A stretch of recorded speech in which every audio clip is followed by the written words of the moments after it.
Saya Jenderal TNI Anumerta Ahmad Yani. Selain Jenderal Nasution, sayalah orang yang paling diincar PKI. Karena saya tegas menolak dibentuknya Angkatan Kelima. Saat malam penculikan itu, saya dibangunkan oleh anak laki-laki saya dan memberitahu saya bahwa di luar rumah sudah ada banyak sekali tentara. Setelah saya bertemu dengan mereka, saya diminta untuk menghadap ke istana.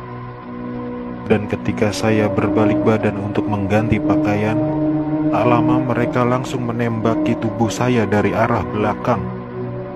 Biarlah saya berkorban untuk negara ini, sekarang giliran kalian.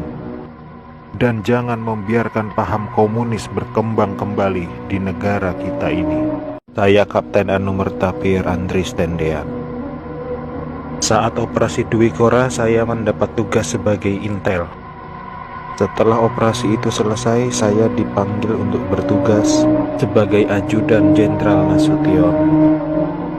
Saat terjadi pemberontakan G30 SPKI itu, dan saat pasukan penculik mengepung kamar saya, dan mereka bertanya pada saya, "Di mana Nasution?" Dan saya menjawab, "Saya ajudan Nasution." Saya tetap dibawa ke lubang buaya karena yang terdengar oleh mereka, saya menjawab, "Saya Nasution," maka dari itu saya dibawa. Tapi saya ikhlas karena saya memang rela berkorban untuk negara. Saya Maijen TNI Anumerta DI Panjaitan.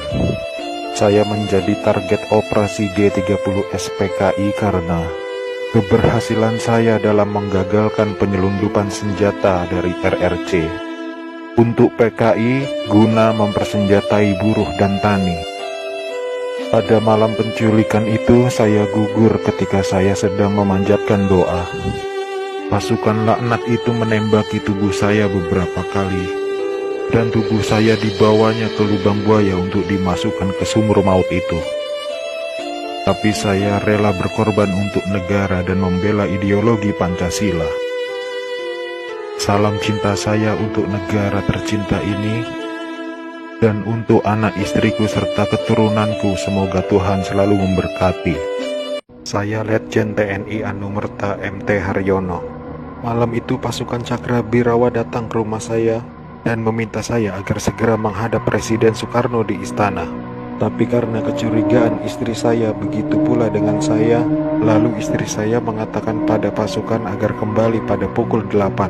Tapi permintaan istri saya itu ditolak oleh para pasukan pemberontak. Maka dengan segera saya mematikan lampu kamar dan menyuruh istri saya pindah ke kamar sebelah, dan saya menunggu penyerang pertama masuk ke kamar saya. Saat penyerang pertama masuk, saya berusaha merampas senjata yang dipegangnya, tapi saya tertembak oleh penyerang itu. Lalu jasad saya diseretnya keluar melalui pekarangan rumah dan dimasukkan dalam truk yang sudah menunggu di luar rumah untuk dibawa ke lubang buaya dan dimasukkan ke sumur maut itu bersama rekan-rekan saya. Saya Maijen TNI Anumerta Sutoyo Siswomi Harjo. Saya salah satu korban G30 SPKI dalam keadaan hidup saat saya dibawa ke daerah lubang buaya. Di sanalah saya mengalami penyiksaan hebat, dipukul, dipopor, dan setelah itu mereka menembaki bagian tubuh saya. Setelah itu mereka membuang jasad saya ke lubang sumur itu. Mereka itu memaksakan kehendak mereka dengan memfitnah kami dengan adanya Dewan Jenderal yang akan memberontak kepada pemerintah.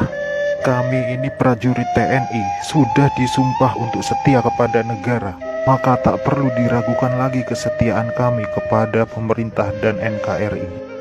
Komunis-komunis itulah pemberontak yang sebenarnya. Saya Maijen TNI Anumerta R. Suprapto.